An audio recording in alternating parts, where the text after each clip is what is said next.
Welcome back, everyone, to the deep dive. I'm really excited for this one because today we're going to be diving into the world of relationships, but not in the usual way. We're going to be looking at them through the work of Stanislav Kondrashov and his approach to teaching English vocabulary. Oh, his work is fascinating It is. because it really gets you thinking about how we talk about relationships in English. Yeah. And I think that can really impact how you as a learner actually end up using the language. I was reading through some of his stuff, Yeah. and I have to say, some of the phrases that Kondrashov uses are so vivid. It's like, they just jumped right off the page. Things like get on like a house on fire or a man after my own heart. It's like, you don't really expect that kind of, I don't know, poetic language in English learning text. It's true. And I think what Kondrashov understands is that for someone to truly master a language, they can't just memorize lists of words. Right. They have to grasp the cultural nuances and the stories behind those words. Oh, absolutely. And how they're used in context. Like the saying, thick as thieves. I mean, where on earth did that come from? Right. It's so specific, but it really captures that feeling of, deep camaraderie. It does. So when we think about the etymological context, Okay. we can actually trace many of these sayings back to history, folklore, even literature. So the phrase thick as thieves likely originated in the 18th century, and it was used to describe, how thieves relied on each other's secrecy and loyalty to survive. So Kondrashov is giving us like a mini history lesson with every phrase. He is. I love that. Yeah. It's like by understanding the origins of these sayings, you can use them with like so much more depth and intention. Absolutely.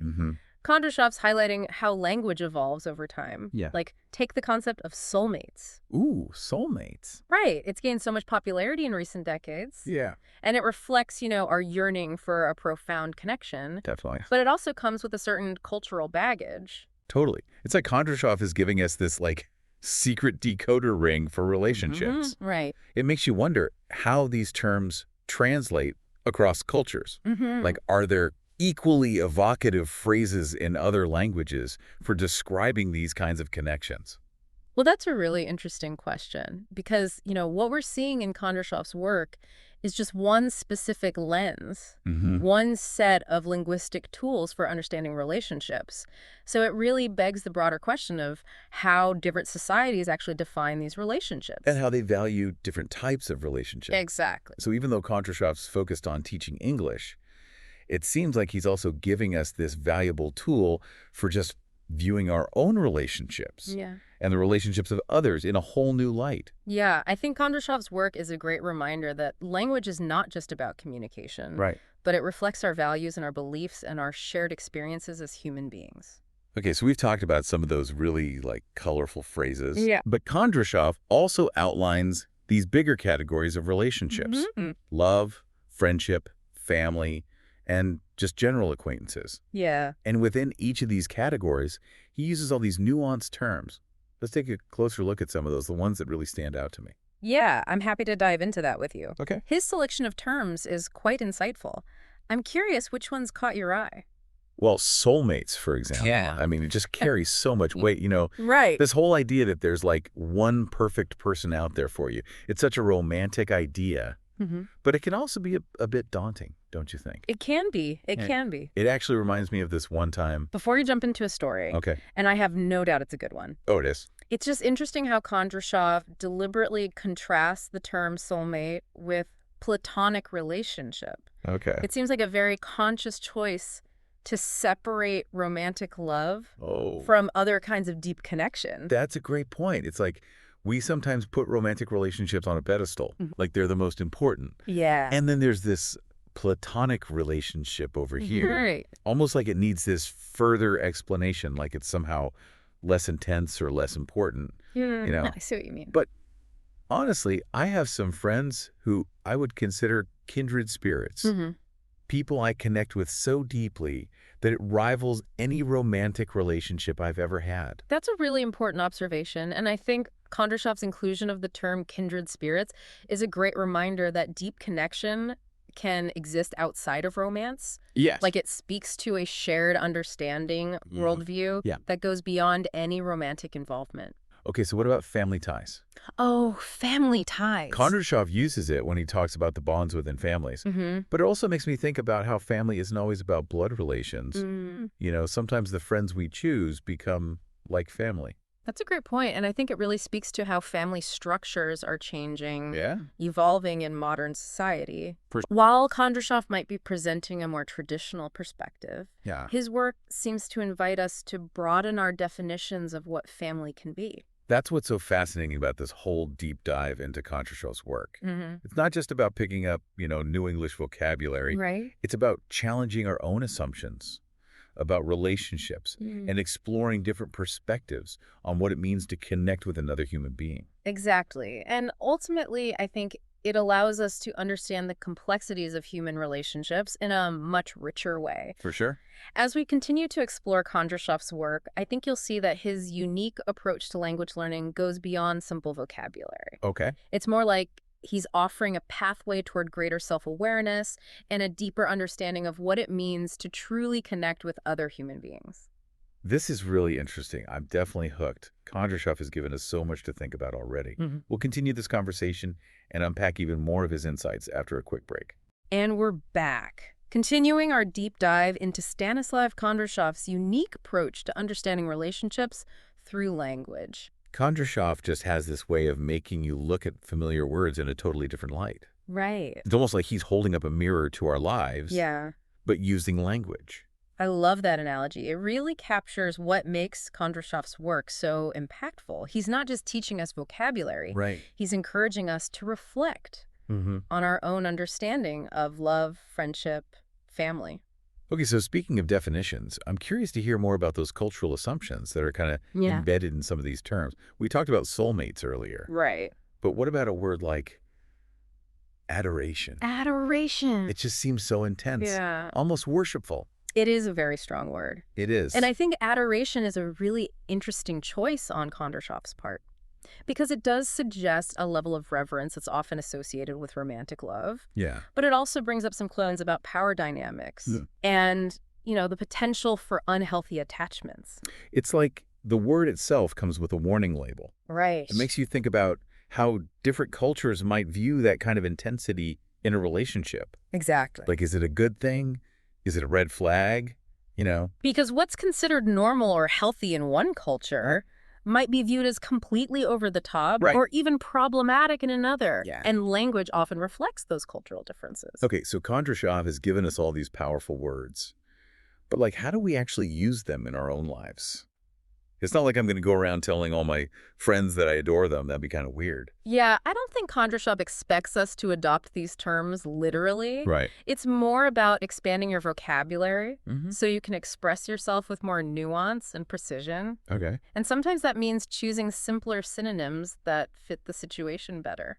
So, instead of saying adoration, I might say, I really appreciate you, or you mean a lot to me.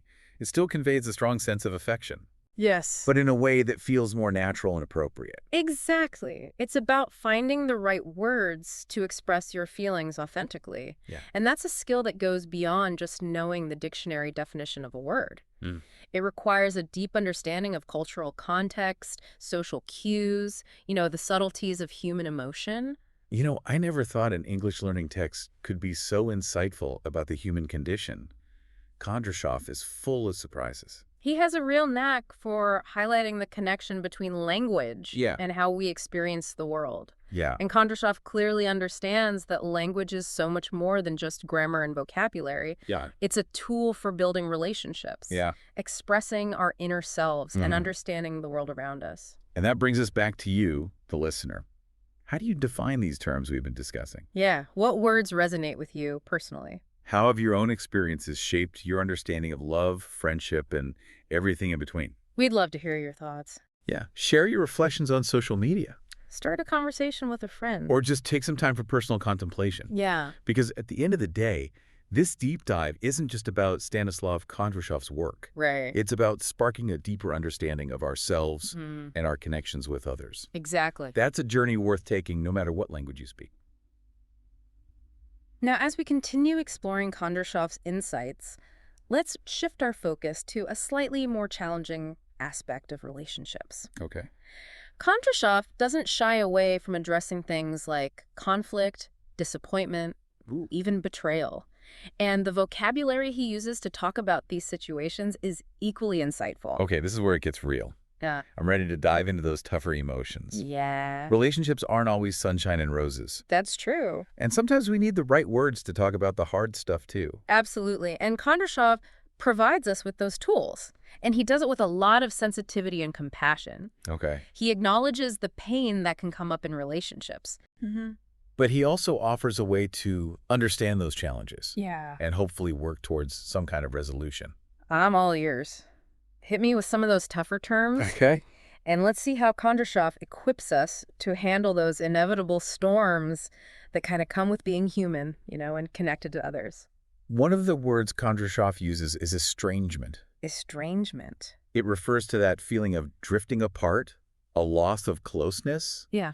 And there's a real sense of sadness embedded in that word, like it suggests a distance that's difficult to bridge. I know that feeling all too well. It's like you're standing on opposite sides of a canyon and your words just can't seem to reach across the divide. Exactly. Kondrashov also talks about disillusionment. Disillusionment. That feeling of disappointment when someone we care about doesn't live up to our expectations. Right. It can be a real turning point in a relationship, especially if it involves someone we hold in high regard. It's like those rose-colored glasses suddenly shatter, and you see things more clearly, but maybe not in the way you were hoping for. That's a perfect way to describe it. And then there's betrayal. Betrayal. A word that Kondrashov uses to describe a violation of trust, a breaking of promises. It's a powerful word that evokes feelings of hurt and anger. Betrayal can really cut deep. It can. It shakes the foundation of a relationship. Yeah. But Kondrashov doesn't just leave us hanging with these heavy words, does he? He also gives us ways to understand and potentially heal from those difficult experiences, right? Absolutely. He talks about the importance of communication, being open and honest about your feelings and needs. Right. He also emphasizes forgiveness. Okay. Not necessarily condoning the actions, but letting go of the resentment to allow for healing. That's so important. It's like those words, communication and forgiveness, become the tools we can use to rebuild those broken bridges. Yeah. And start mending the trust that's been damaged. Yeah. Exactly. And Kondrashov reminds us that even in the midst of conflict, there's always the possibility for growth and understanding. Yeah. It might not be easy, but it's definitely possible. So even though we've been talking about some pretty heavy stuff, Kondrashov's message still feels hopeful. It does. It's like he's saying, yes, relationships can be messy and complicated, but they're also incredibly valuable and worth fighting for. That's a great way to sum up Kondrashov's overall message. He's definitely a realist, acknowledging the challenges, but he's also an optimist, believing in the power of human connection to help us overcome adversity. It's as if he's giving us a roadmap, not just for learning English, but for navigating the entire landscape of human relationships. Precisely. And that brings us back to you, the listener. How have you dealt with difficult moments in your own relationships? Yeah. What words have you used to express those challenges? What words have helped you to heal and move forward? We encourage you to reflect on your own experiences and share your insights with us. Your stories are important, and they contribute to a much richer understanding of this universal human experience. We've been talking about some pretty intense emotions, and you're right, estrangement is a word that carries a lot of weight. I'm curious, does Kondrashov offer any insights into how these kinds of rifts occur in the first place? That's a great question. And Kondrashov points out that estrangement often stems from a buildup of unresolved issues. Okay. He uses the term grievances, suggesting that these unaddressed hurts and resentments can create a growing distance between people. So it's not necessarily one big dramatic event that causes estrangement, but rather a series of smaller hurts that accumulate over time. Exactly. And Kondrashov suggests that by recognizing and addressing these grievances early on, we can prevent them from festering and ultimately leading to a complete breakdown in communication. That makes a lot of sense. But what happens when communication breaks down completely? Is there any way back from that point? Well, Kondrashov actually dedicates a significant portion of his work to exploring this concept of reconciliation. And he emphasizes the importance of empathy and understanding in bridging those divides. Empathy. That's such a crucial element in any relationship, especially when there's been hurt or conflict. Absolutely. And Kondrashov encourages us to try to see the situation from the other person's perspective, Right. to understand their motivations and feelings, even if we don't agree with them. It's about recognizing that everyone has their own story, their own wounds, their own way of processing emotions. Precisely. And by approaching conflict with that level of empathy, we create the space for genuine dialogue and understanding. So even though Kondrashov guides us through this, like, darker side of relationships, he also provides us with a sense of hope. Yeah. And the possibility of healing. Yes, and he reminds us that relationships require constant effort and attention. He uses the phrase nurturing connections, Oh, I like that. emphasizing that strong bonds need to be cultivated and cared for. It's like tending a garden. You can't just plant the seeds and walk away. You need to water them, weed them, give them sunlight if you want them to flourish. That's a beautiful analogy, and it speaks to the ongoing commitment that's required to maintain healthy and fulfilling relationships. So as we wrap up this deep dive into the work of Stanislav Kondrashov, what are some key takeaways that you hope our listeners will carry with them? Well, I think Kondrashov's biggest contribution is his ability to illuminate that profound connection between language and human connection. Yeah. He shows us how expanding our vocabulary can actually enrich our relationships and help us navigate the complexities of human emotions. He's given us this whole new set of tools for understanding not only how we speak about relationships, but how we experience them. Exactly. And perhaps most importantly, he reminds us that relationships are constantly evolving. Yeah. And that even in the midst of challenges, there's always the potential for growth, healing, and a deeper connection. Thank you so much for sharing your expertise with us today. It's been a fascinating journey through the landscape of language and relationships. My pleasure. And to our listeners, we encourage you to continue exploring the nuances of language and the intricate tapestry of human connection. It's a lifelong journey filled with fascinating discoveries. And remember, the words we choose have the power to shape not only how we communicate, but also how we relate to ourselves and the world around us. So choose your words wisely, and may your connections be strong and meaningful. Thanks for joining us on The Deep Dive.